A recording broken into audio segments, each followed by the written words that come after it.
يا دليل النور يا حبيب الله يا بلاد الهداية الهداية الهداية البلاد الهداية الهداية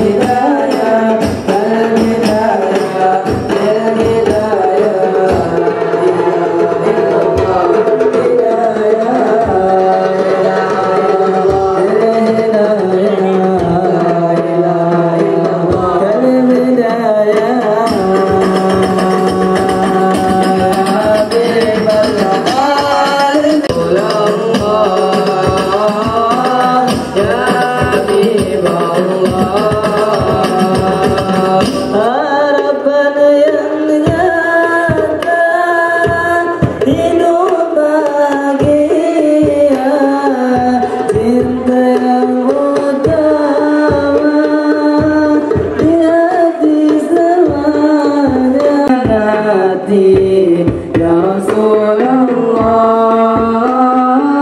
bersinarlah cahaya kekasih Allah engkaulah pujaan hati ya Rasulullah bersinarlah cahaya kekasih Allah.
بسندنا المتصل إلى إمام الخاتمة الحفاظ الإمام جلال الدين السيوطي رحمه الله تعالى قدس الله سره وأدام النفع بعلومه وبركاته ونفحاته ومداته وكرامته في الدارين آمين. أحباب الله وضيوفنا الأعزاء أعاذنا الله وإياكم على الهدى والتقوى. Melanjutkan nomor hadis 8.599.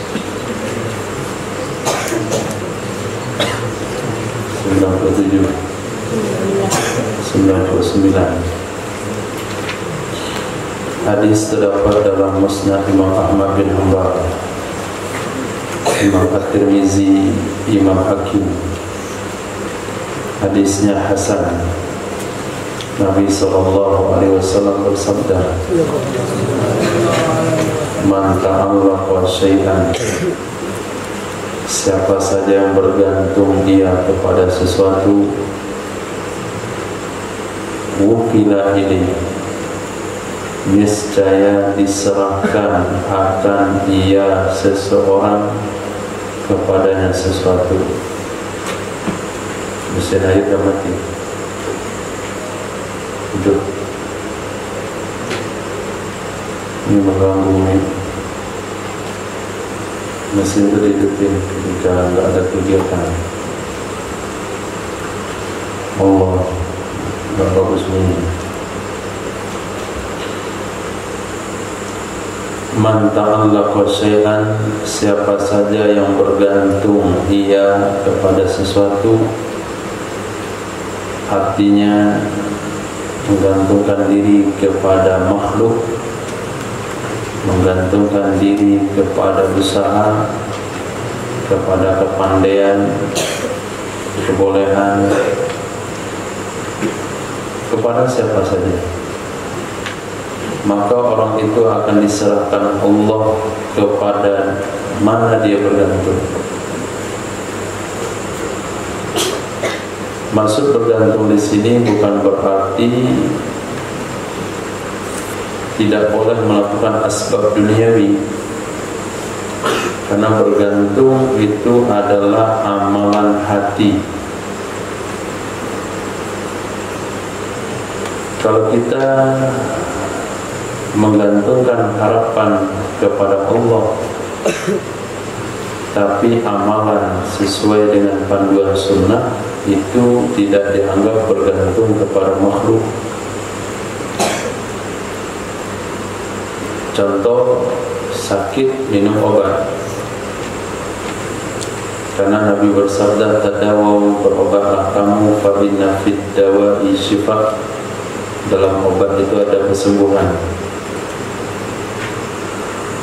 Tapi kita tidak bergantung kepada obat, dalam artian kalau lupa minum obat lalu stres, tak bakalan sembuh nih kalau lupa minum obat, atau terlambat berobat.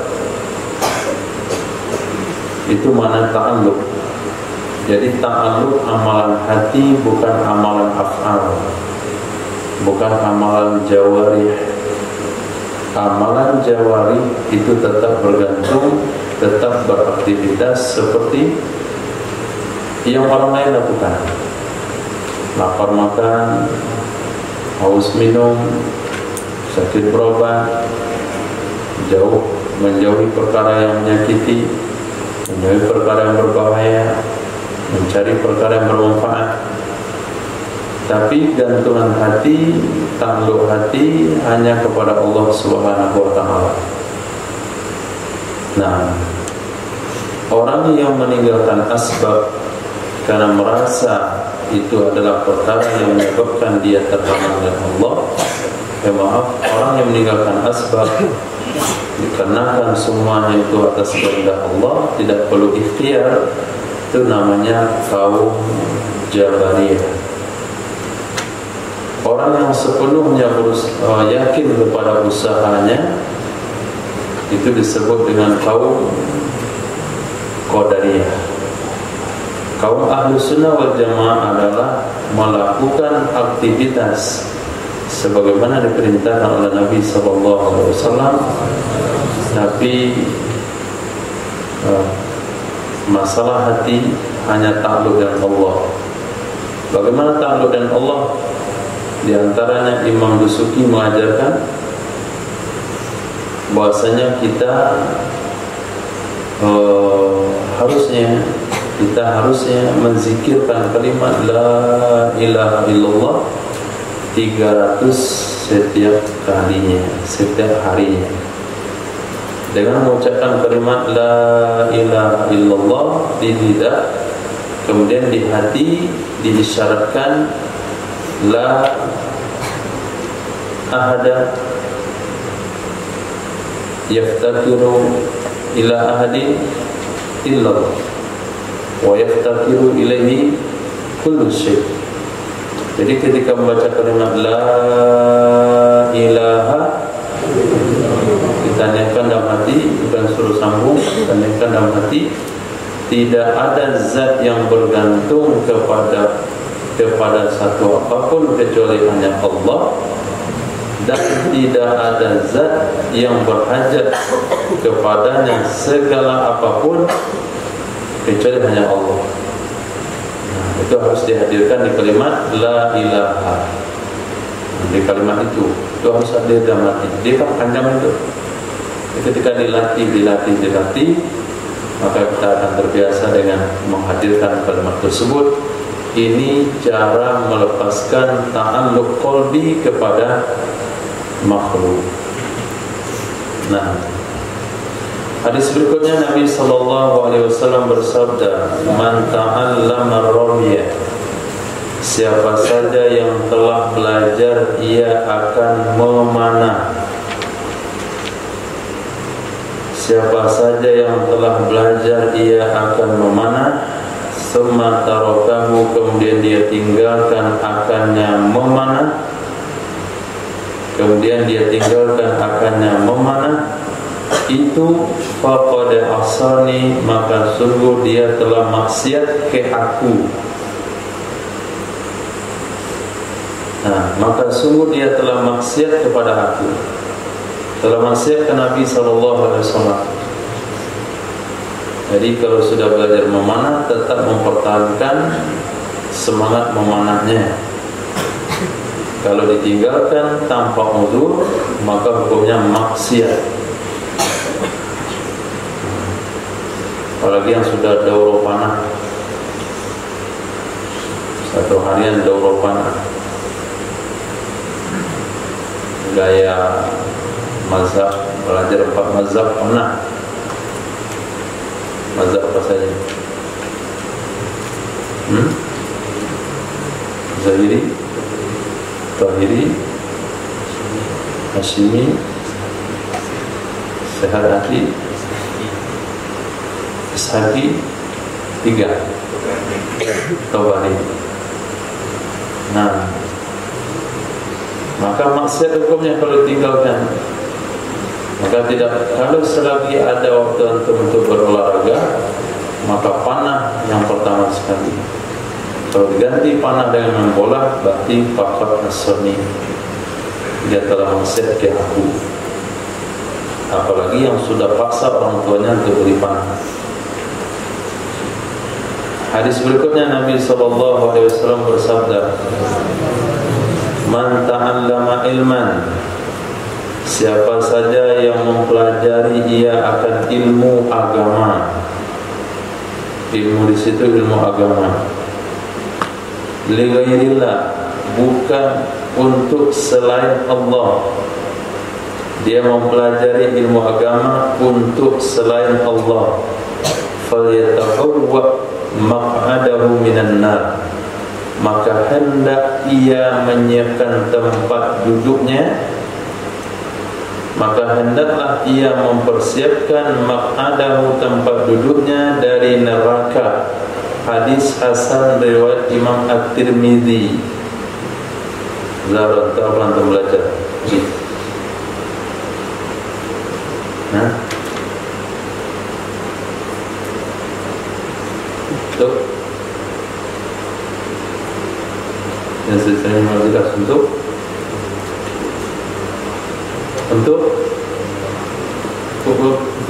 agama,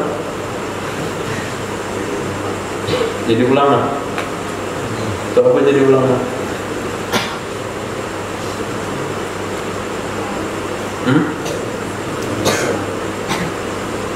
Jelas. Membantu kepalanya. Lihat, lillah, lillah. Belajar agama, ilmu agama harus lillah. Kalau bukan karena Allah, karena pangkat, karena mencari pekerjaan, supaya bisa belajar gratis, bisa masuk fakultas kedokteran, hafal Quran 5 juz, 30 juz.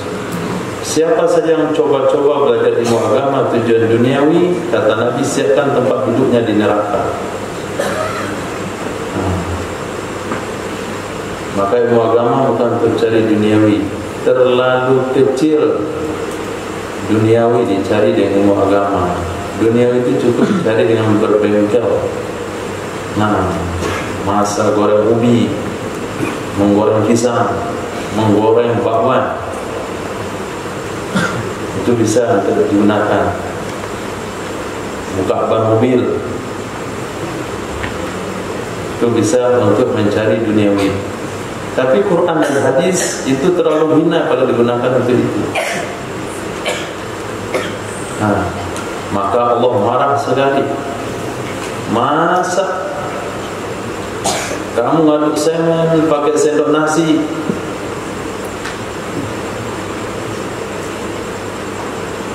Antum kumpulin sampah pakai sorban. Gotong royong, petugas halaman ngumpulin sampah, sorbannya dipegang, ngumpulin sampah dialas pakai sorban yang baru saja dibeli.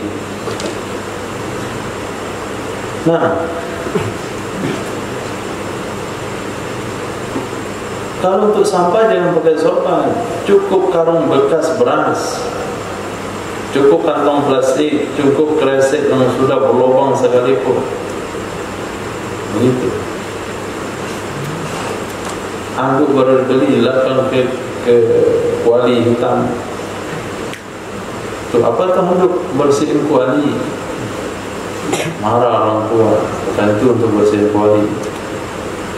Maka Allah sudah memberikan ilmu-ilmu di dunia ini untuk mencari dunia, kedokteran, kebidanan, pertukangan, peternakan, pertanian, perikanan, montir, mesin, apalagi yang kecil, elektronik. Minimal jual pisau goreng, jual martabak.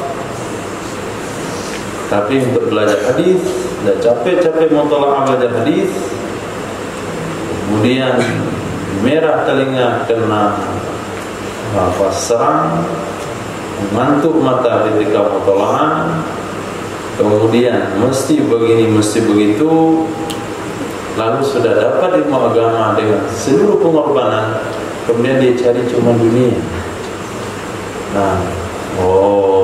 Bodoh kali dia. Tak pernah paham. Kenapa antum baca Quran, menghafal Quran? Untuk ini urusan neraka ini harus jelas. Apa ciri-ciri orang belajar agama untuk Allah?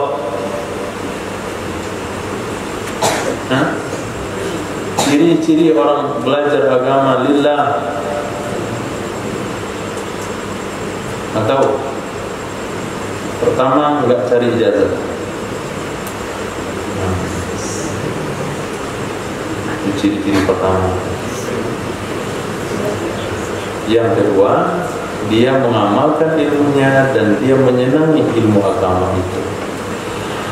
Dia tidak membencinya, dia tidak lari darinya, tapi dia menekuninya dan mengorbankan diri dan waktu untuknya.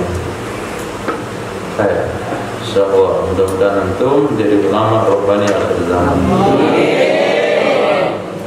Man taqahhama fid dunya, siapa saja yang mengorbankan dirinya untuk mendapatkan dunia. Man taqahhama, Siapa saja yang mengorbankan diri ia di dunia untuk mencari dunia, fahuwa yataqahhamu fin nari, maka bermula dia seseorang itu telah mengorbankan diri di dalam neraka.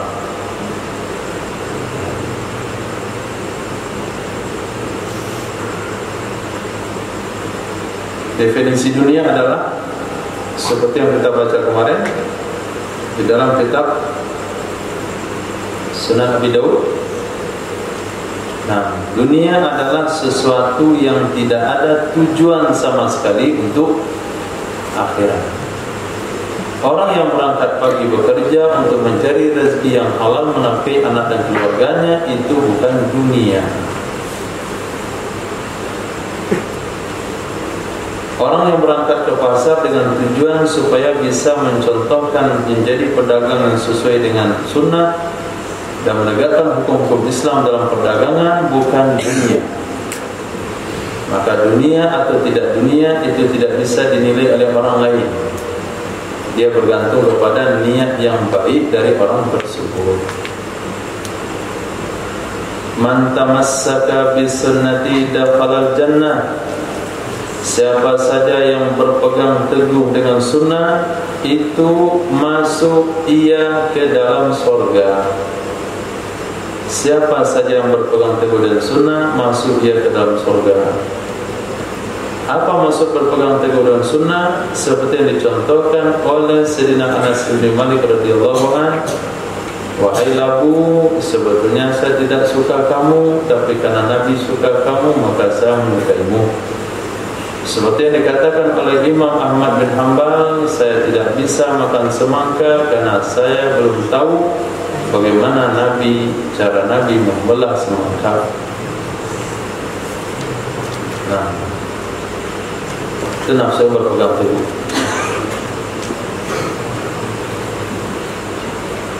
Tapi kalau mengunting buku hari Jumat saja nggak bisa untuk melakukan, alasan lupa, itu dianggap tidak berpegang teguh dengan sunnah.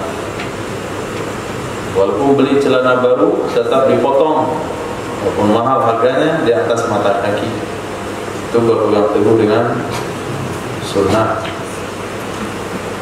Nah, apa-apa yang mau dilakukan itu berdasarkan sunnah. Mau beli warna sorban, ini ada warna pink ini, beli atau enggak? Cari hadisnya dulu. Kalau enggak ada jangan. Oh, ini ada sorban warna hitam, oh ada hadisnya, sebeli, sunnah. Warna putih ada hadisnya, sunnah. Warna merah ada hadisnya, sunnah. Sorban batik, Pekalongan, ada riwayatnya, oh enggak jadi dibeli. Itu maksudnya berpegang teguh dengan sunnah.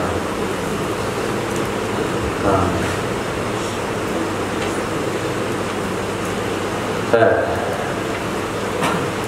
man tamanna ala ummatil ghalaa, siapa saja yang berencana, siapa saja yang berangan-angan ia di atas umatku. Apa yang diangan-angankan? Al-wala'a, akan harga barang naik. Al-wala'a, akan naiknya harga barang. Lailatan wahidatan, pada satu malam saja. Itu ahbatallahu amalahu, membatalkan oleh Allah subhanahu wa ta'ala akan amalnya seseorang selama 40 tahun. Nah, itu yang berencana, berkeinginan, berharap supaya harga barang naik sehingga menyusahkan umat Nabi.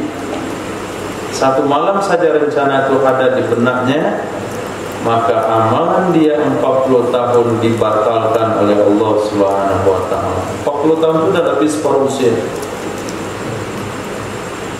Arba'ina sana.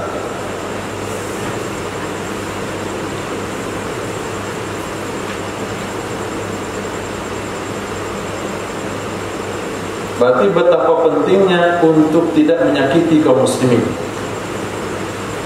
Nah, jangankan menyakiti, berangan-angan untuk menyakitinya saja tidak boleh. Maka Nabi SAW bersabda, diri orang beriman lebih mulia dari Ka'bah.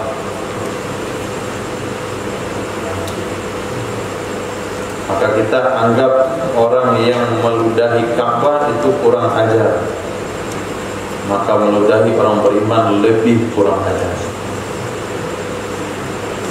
Yang merobohkan Ka'bah itu pembangkang agama, maka yang merobohkan persatuan umat Islam itu sangat pembangkang agama. Karena Nabi katakan, ketika kita berhadapan dengan Ka'bah dan di belakang kita mukmin, maka dianjurkan membelakangi Ka'bah menghadap mukmin. Itu sebabnya selesai sholat, imam menghadapnya ke makmum, membelakangi Ka'bah, karena makmum itu mukmin lebih mulia daripada Ka'bah. Man tawadda'a lillah rafa'ahu Allahu. Siapa saja yang tawadu ia karena Allah, siapa saja yang tawadu ia karena Allah, itu mengangkat akannya seseorang oleh Allah Subhanahu wa ta'ala. Tawadda'a lillah. Tawadda'a lillah maknanya adalah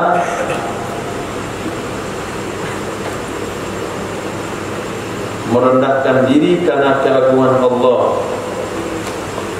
Seperti riwayat yang kita baca tadi pagi dalam Sunan Abi Daud, baginda Nabi SAW duduk dalam masjid, memaguk lututnya sampai lutut menyentuh dadanya, seolah-olah beliau sangat ketakutan sekali.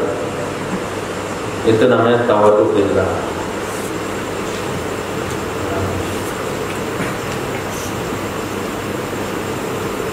Tawadulillah. Kalau kata Allah mati sekarang, ya mati, nggak bisa lagi kita bilang nanti. Nah, saya baru usia 40 tahun dan saya dulu, ibu saya dulu, bapak saya dulu, nggak bisa. Jadi mengakui kekuasaan Allah, leluasa Allah, sehingga kita merasa tidak bisa berbuat apapun kecuali atas kehendak Allah. Itu disebut tawadhu'a lillah. Bukan tawadhu begini. Enggak tawadhu. Apa angkat kepala begini. Subhanallah. Bayang-bayang Anda tawadhu. Suruh khutbah enggak rasa tawadhu. Suruh ceramah enggak rasa tawadhu. Gantikan khatib enggak bisa tawadhu. Bukan tawadhu namanya itu. Itu enggak pandai. Nah, itu enggak belajar. Nah, jadi tawadhu itu bukan enggak mau. Kau lihat orang tawadhu itu maka dia enggak mau. Kebanyakan belajar tasawuf. Bukan kebanyakan belajar tasawuf, enggak ada yang bisa disampaikan. Maka dia tawadhu'a. Jadi tawadhu' lillah itu maknanya diceritakan oleh Imam Abdul Rauf, li ajli azamatillah tawadhu'an hakikiyan. Dia merendahkan diri karena keagungan Allah Subhanahu wa ta'ala. Sehingga apa yang diucapkan dipertimbangkan dulu, salah atau tidak salah, diridai Allah atau tidak diridai oleh Allah Subhanahu wa ta'ala. Man tawadda'a kama umira. Siapa saja yang berwudu ia. Man tawadda'a. Siapa saja yang berwudu ia kama umira, sebagaimana diperintahkan akan ia. Wa shalla kama umira. Dan dia salat sebagaimana diperintahkan akan ia. Itu ghufira lahu ma qaddama min amalin. Diampunkan baginya seseorang apa saja yang telah terdahulu dari amal, maksudnya dari dosa. Nah, berwuduk sebagaimana diperintahkan, bukan berwuduk sebagaimana dia mau, bukan berwuduk sebagaimana dia pengen, tapi sebagaimana yang Allah perintahkan. Antum baru datang di sini 3 hari, paling lama 1 minggu, baik sudah mondok sebelumnya atau belum pernah mondok, maka antum telah diberikan praktek wudu yang sebagian besar itu telah memenuhi sunnah di dalamnya. Yang ragu-ragu boleh tanya dalilnya. Nah, apabila antum tidak melakukannya, itu tergantung pribadi masing-masing. Kita nggak bisa cek ya. Kita nggak bisa mencek, memasang CCTV di setiap kran. Masanya si Hani wuduknya nggak benar, istinsanya nggak ada. Si Fulan wuduknya sikunya nggak basah, si Anu wuduknya bagian telinganya nggak kecuci air. Si Fulan lagi kakinya nggak dicuci, cuma disiram-siram di bakran saja. Itu tanggung jawab antum di akhirat kelak, bukan tanggung jawab kami lagi. Kenapa? Karena setiap yang datang sudah di training wudu. Yang tiga, salat sebagaimana diperintahkan oleh Rasul, sallu kama ra'aitumuni usalli. Bukan salat sebagaimana dia mau, bukan salat sebagaimana dia biasa salat, tapi salat sebagaimana yang Nabi perintahkan. Saya lihat majelis guru sebahagian masih ada yang sujud meletakkan tangan di atas tempat sujud. Sujud masih begini, nggak diangkat. Nah, itu tanggung jawab di akhirat kelak.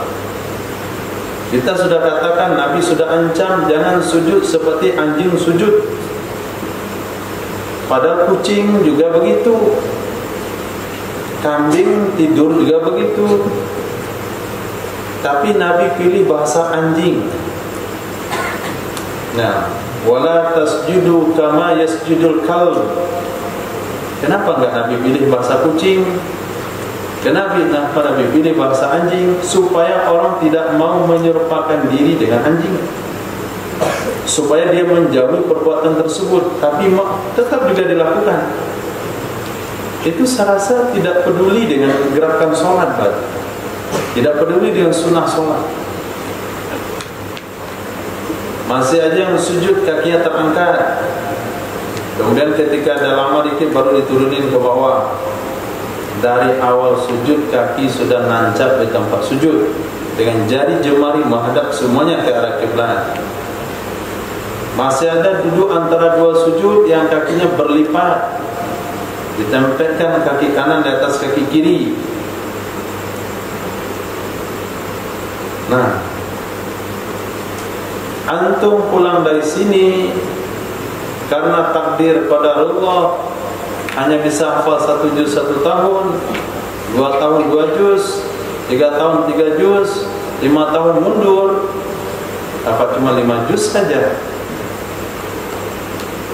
Tapi kalau antum jaga sholat yang betul sebagaimana ditetapkan, ketika pulang ke kampung ngimamin sholat seperti yang dicontohkan, itu sudah sebuah perkara yang besar yang tidak ada takaran nilainya.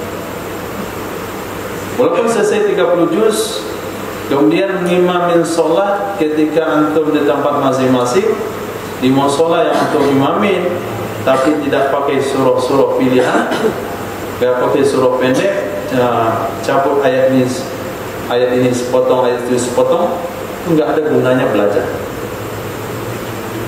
Nah, tidak ada gunanya belajar kalau cuma ilmu. Menjaga amal sesuai yang diajarkan oleh guru berdasarkan dalil dan fakta yang jelas, baik ketika didengar oleh guru tersebut atau tidak didengar.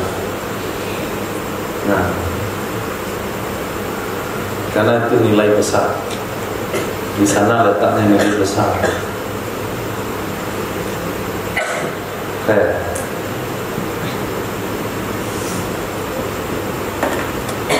salat kama umira, salat sebagaimana diperintahkan, belum lagi dia istighfar, dosanya sudah diampuni oleh Allah Subhanahu wa taala dengan keberkahan wudu dan salat sebagaimana dicontohkan oleh Nabi sallallahu alaihi wasallam.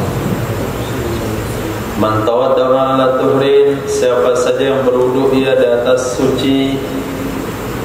Apa maksud berwudu di atas suci?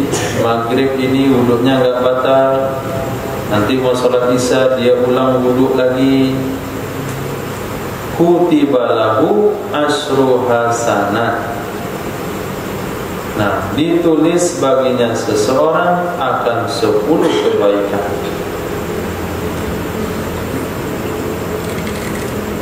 Ditulis baginya seseorang 10 kebaikan. Ini tajdid wudu. Sunnah fadilah man tajdid wudu. Man tawadda'a ba'dal ghusli falaysa minna. Siapa saja yang berwudu ia setelah mandi, maka tidak ia dari golongan kami. Siapa saja yang berwudu ia setelah mandi, falaysa minna, maka tidak ia seseorang itu dari golongan kami. Apa maksud berwudu setelah mandi? Maksudnya setelah dia mandi junub, kemudian selama proses mandi junub tidak terjadi perkara-perkara membatalkan wudu, maka tidak perlu lagi berwudu. Karena mandi junub sudah menghilangkan hadas besar, apalagi hadas kecil. Siapa yang merasa tidak puas kemudian berwudu kembali setelah mandi junub, berarti bukan golongan kami. Tapi kalau dalam proses mandi junub itu kita buang air kecil lagi, keluar angin lagi, tersentuh kemaluan, itu wajib berwudu. Nah, man tawadda'a fi maudhi'i baulihi, siapa saja yang berwudu ia pada tempat kencingnya. Siapa saja yang berwudu ia fi maudhi'i baulihi, pada tempat kencingnya itu, fa'asabahu waswasu, lalu menimpa akannya seseorang oleh waswas, itu niscaya fala yalumanna illa nafsahu, maka jangan sekali-kali dia mencela kecuali dirinya sendiri.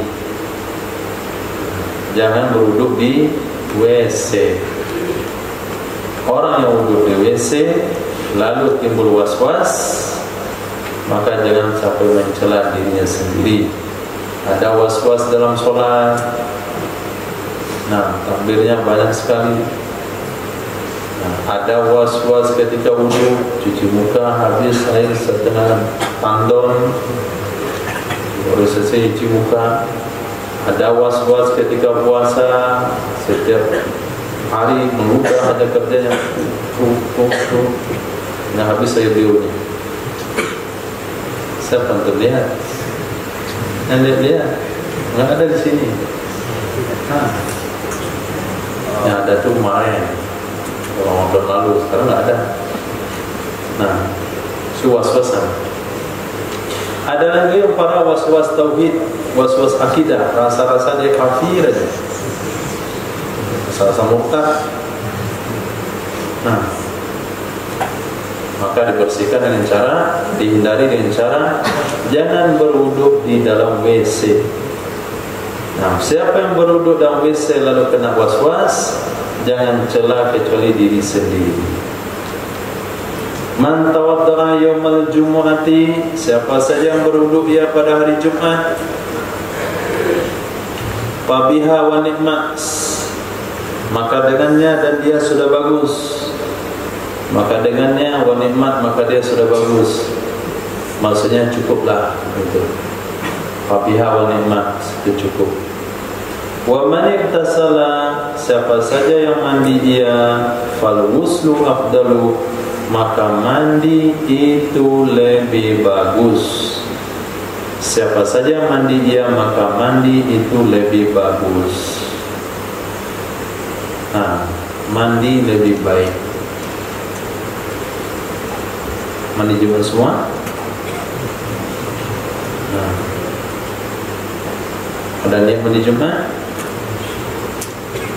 berwudu sebelum mandi Jumat, potong kuku pada hari Jumat, yang sibuk dengan kaki sedang belajar. Jadi yang mandi pada hari Jumat itu sudah perbuatan yang bagus. Maka karena ada hadis ini, hadis yang mengatakan ghuslul jumu'ah wajibun ala kulli muhtalim, mandi hari Jumat wajib terhadap setiap orang baligh, itu ditakwil kepada perintah sunnah. Kenapa? Karena ada hadis ini yang mandi hukumnya baik. Nah, maka ulama sebelum menyimpulkan satu hukum, mereka menggabungkan seluruh hadis yang berbicara dalam masalah yang sama, kemudian baru disimpulkan. Nah, kalau Salafi Wahabi menyimpulkan hukum, dia baca satu hadis langsung disimpulkan. Ketemu hadis yang lain nanti lalu diralat. Ketemu hadis yang lain lagi, kemudian diralat lagi. Nah, hadis berikutnya Nabi sallallahu alaihi wasallam bersabda, "Man tawalla ghaira mawalihi." Siapa saja yang menjadikan wali ia, siapa saja yang menjadikan bapak ia, berwali ia, ghaira mawalihi, bukan kepada wali-walinya, bukan kepada wali-walinya, faqad khala'a ribqatal Islam, maka sungguh dia telah melepaskan tali Islam min unukihi, dari lehernya. Berarti dia telah melepaskan tali Islam dari lehernya. Nah, kejadian ini banyak bentuknya di lapangan.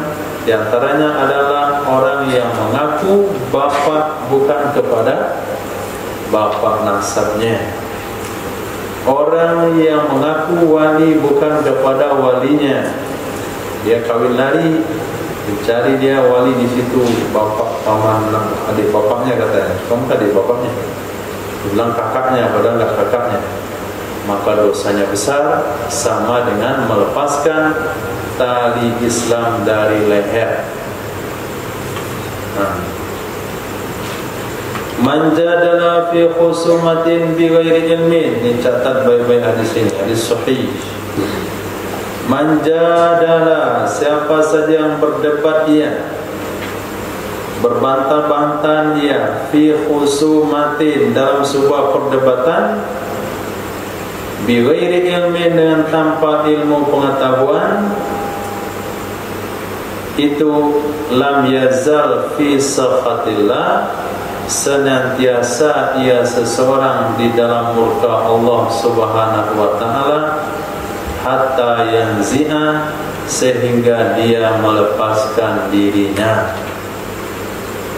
Nah, berdebat tanpa ilmu pengetahuan. Kalau ahli peternakan katakan jangan kawinkan kambing dengan sapi, nah maka hasilnya nanti enggak bagus. Mencari sapi jantan, kawinkan dengan kambing betina. Nah, kata ahli peternakan itu enggak boleh. Antum yang belajar Quran hadis dia bilang boleh-boleh saja, enggak ada dalilnya. Nah, itu namanya berdebat tanpa ilmu. Nah, begitu juga antum ahli kedokteran ikut campur mengulas hadis Nabi, itu namanya berdebat tanpa ilmu pengetahuan. Orang yang ikut berkomentar fatwa ulama, hadis-hadis baginda Nabi SAW tanpa mengetahui hadis dan tanpa mendalami ilmu agama, berarti dia berada dalam murka Allah. Bahaya. Belajar agama yang tidak lengkap saja malah fatwanya berbahaya. Apalagi enggak belajar agama sama sekali. Nah, dia bagian pertanian, dia bagian peternakan, memang profesor, tapi profesor peternakan, profesor kimia, profesor sastra, lalu komen dengan hadis Rasul. Ini nggak relevan. Nah, bertentangan dengan hadis yang ini. Perbuatan itu bertentangan dengan hadis yang ini. Hadis yang ini yang mana? Kamu baca hadisnya, punya kitabnya. Nah, ini akan terjadi di akhir zaman. Orang-orang yang fitnah agama itu bicaranya orang-orang yang tidak punya kapasitas agama dalam agama dan diikuti oleh orang-orang yang lain karena dia mengagumi fisiknya atau mengagumi popularitasnya. Akhirnya terjadilah dhalun mudillun. Nabi bersabda, akhafu ala ummati a'immatal mudillin. Yang paling saya khawatirkan di atas umatku adalah pemimpin atau ulama yang menyesatkan. Hadis berikutnya Nabi SAW bersabda, man jama'al musyrika, siapa saja yang tinggal, siapa saja yang bergabung ia dengan orang musyrik, siapa saja yang bergabung ia dengan orang musyrik, wasakana ma'ahu, lalu tinggal bersamanya, fa innahu misluhu, maka sesungguhnya seseorang itu semisilnya orang musyrik. Nah, itu sama dengan orang musyrik. Jangan tuzar, saya sakit kepala,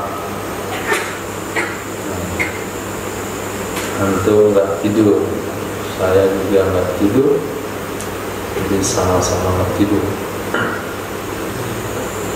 Man jarra thawbahu quyalaan, siapa saja yang melabuhkan, yang mengulurkan akan pakaiannya karena sombong, karena angkuh, lam yanzurillahu, itu tidak memandang oleh Allah Subhanahu wa ta'ala kepadanya seseorang pada hari kiamat.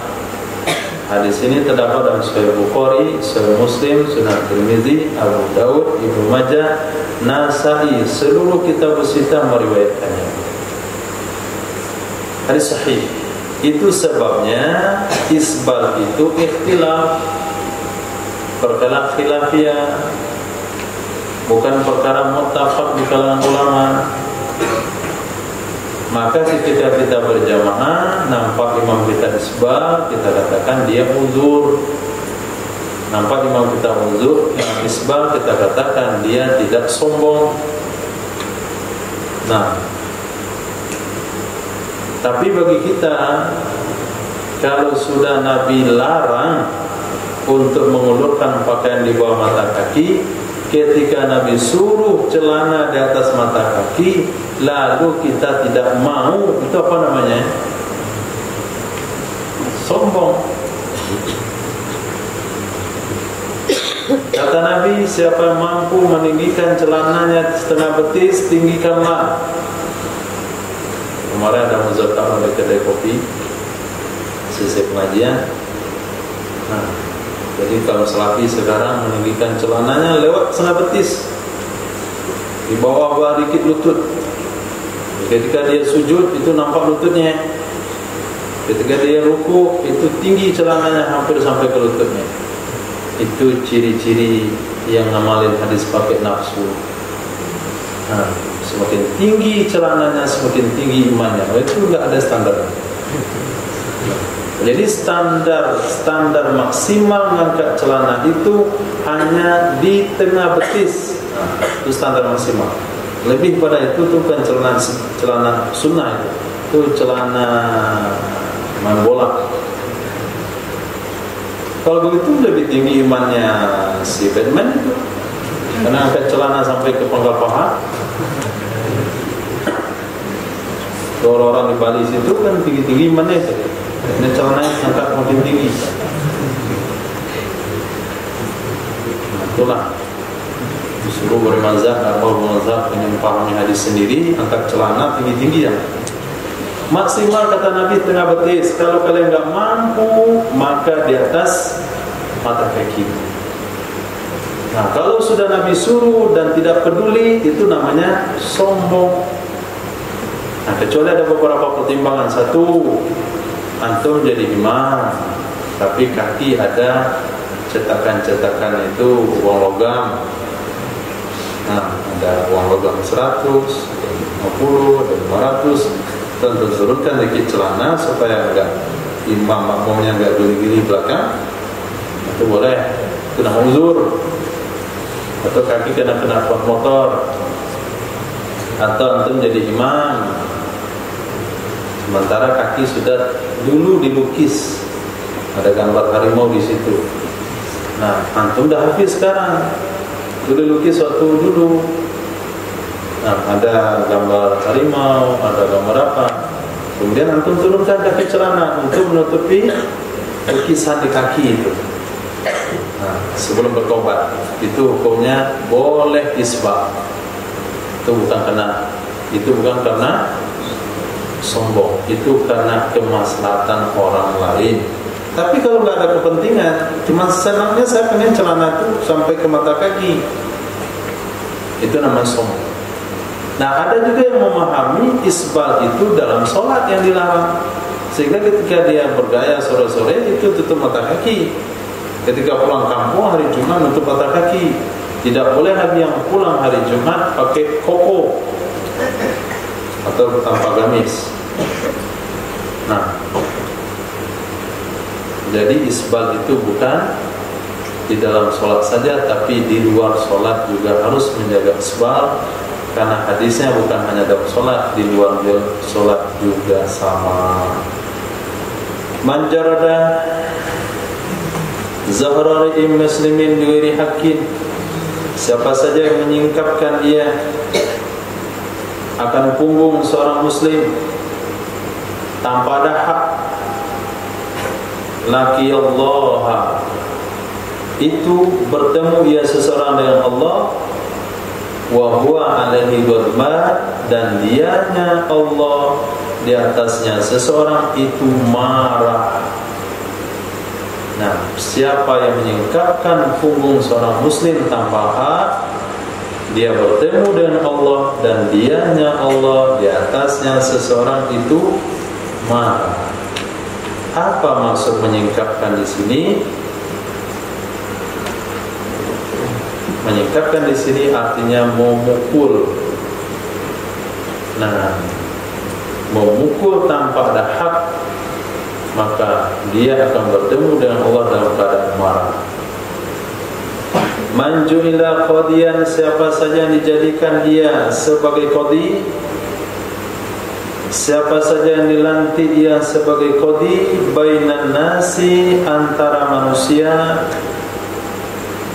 faqad zubiha bi ghairi sikinin, maka sungguh telah disembelih akan ia seseorang dengan tanpa pisau, dengan selain pisau.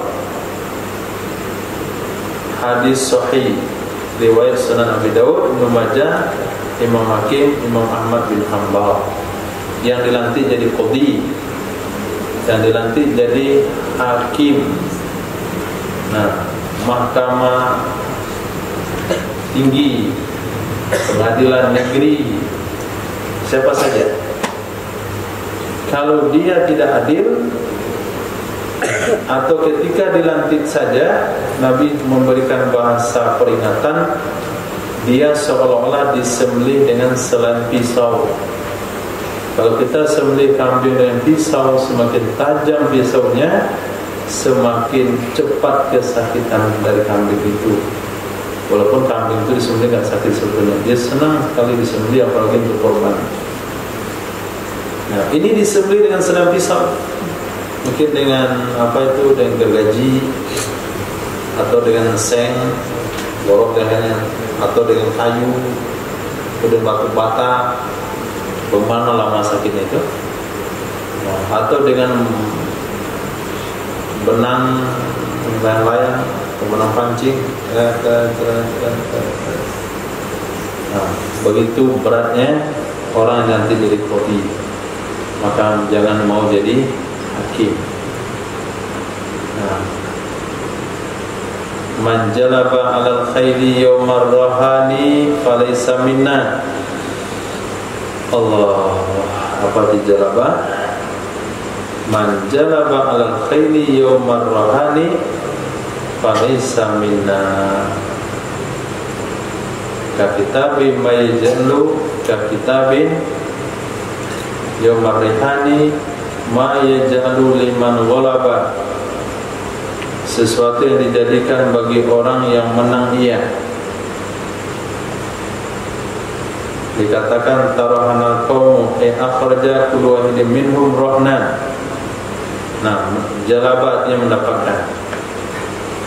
Siapa saja yang mendapatkan ia alal khayli, di atas berpacu kuda, yaumar rahani, pada hari taruhan, pada hari taruhan itu falaysa minna, maka tidak ia seseorang dari golongan kami.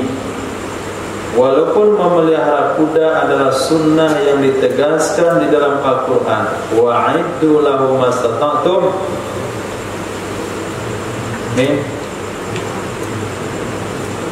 ribatil khayli min quwwatin wa ribatil khayli. Nah, itu memelihara kuda diperintahkan dalam Al-Quran. Kencingnya, kainnya, makanannya itu akan ditimbang menjadi pahala di akhirat kelak. Tapi siapa saja yang berlomba kuda dengan taruhan lalu dia ambil, maka dia bukan golongan kami. Boleh berlomba kuda tapi nggak boleh bertaruh. Apa maksud taruhan? Setiap peserta memberikan uang yang sama, atau setiap peserta wajib membayar uang, itu namanya taruhan. Nah, tapi apabila pesertanya berlima, yang membayar hanya berempat, yang satu tidak ikut bayar, itu hukumnya boleh. Atau hadiah dari bupati, hadiah dari gubernur, itu tidak ada masalah. Nah, lomba kuda, pacu kuda, perebutan hadiah gubernur, itu hukumnya boleh. Nah, jadi tidak boleh ngambil taruhan dari lomba kuda yang hukumnya sunnah, apalagi taruhan yang tidak sunnah. Nah, main domino pakai uang, pakai telur, domino saja itu sudah dilarang, apalagi pakai minuman. Nah, itu bukan golongan kami, itu adalah penjudi. Manjama baina salataini min ghairi udhrin, siapa saja menggabungkan antara dua salat dari tanpa uzur. Siapa saja yang menggabungkan antara dua salat dari tanpa uzur, mengerjakan zuhur di waktu asar, mengerjakan maghrib di waktu isya, mengerjakan subuh di waktu duha, faqad atababan min abwabil kabair, maka sungguh telah melakukan ia seorang satu pintu, sungguh telah mendatangi ia seorang satu pintu dari pintu-pintu dosa besar. Nah, dia telah mendatangi satu pintu dari pintu-pintu dosa besar. Bagaimana hukumnya kalau orang nggak sholat? Itu nggak perlu ditanya lagi. Yang sholat di luar waktu saja berarti telah melakukan dosa besar.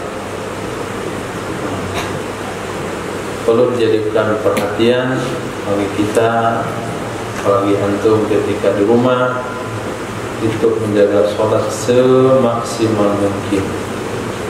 Allah tidak akan pernah mengecewakan orang-orang yang bisa menjaga perintahnya.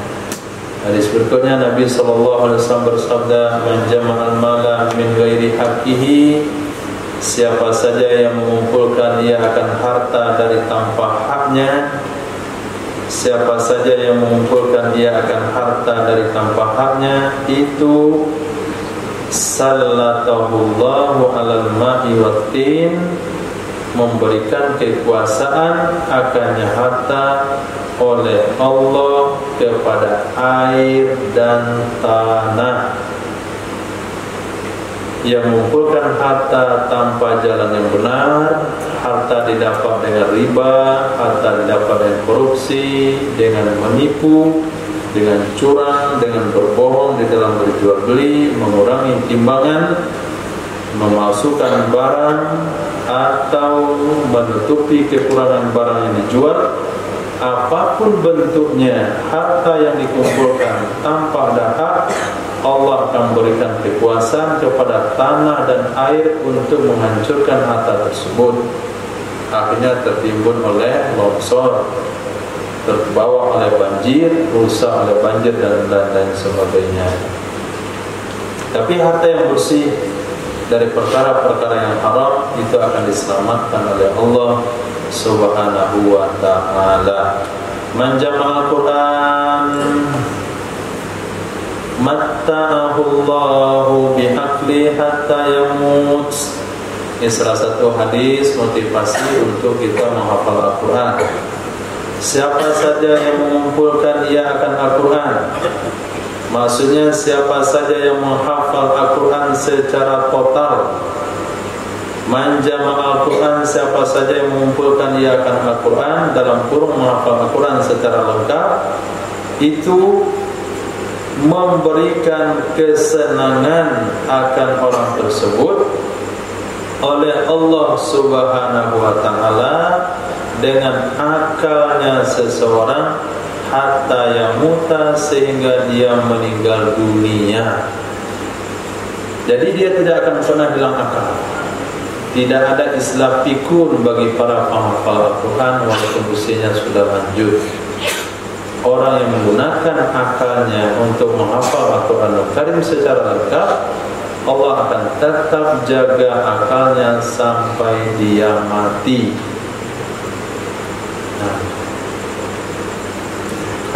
Diingatkan kembali untuk menghafal Al-Quran itu dengan senang hati,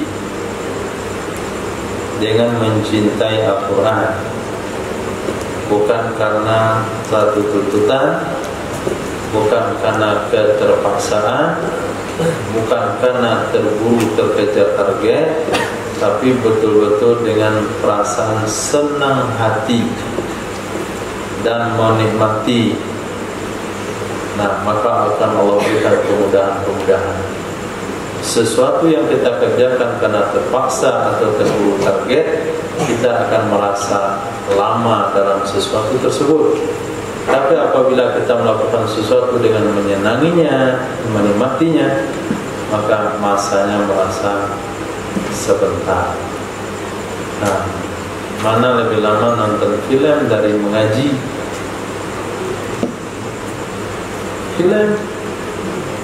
Nah, main santai dia tuh bawa kopi itu nongkrong, diolah nonton film itu sambil tertawa. Nah, mengaji antum lihat jam dah berapa kali dari tadi? Saya tahu 3 jam.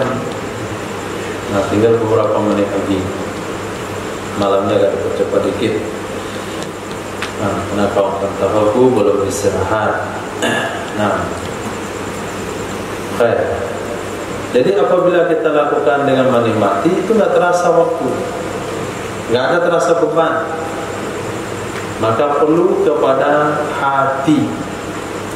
Nah, tapi kalau hati antum bermasalah, karena antum makan roti kawan, karena antum wudhu gak benar, karena sholat menipu, gak wudhu sholat juga kemudian bilang batal, kemudian gak dapat ruku rakaat pertama, antum tidak tambah rakaat karena takut sholat hajat 20 rakaat.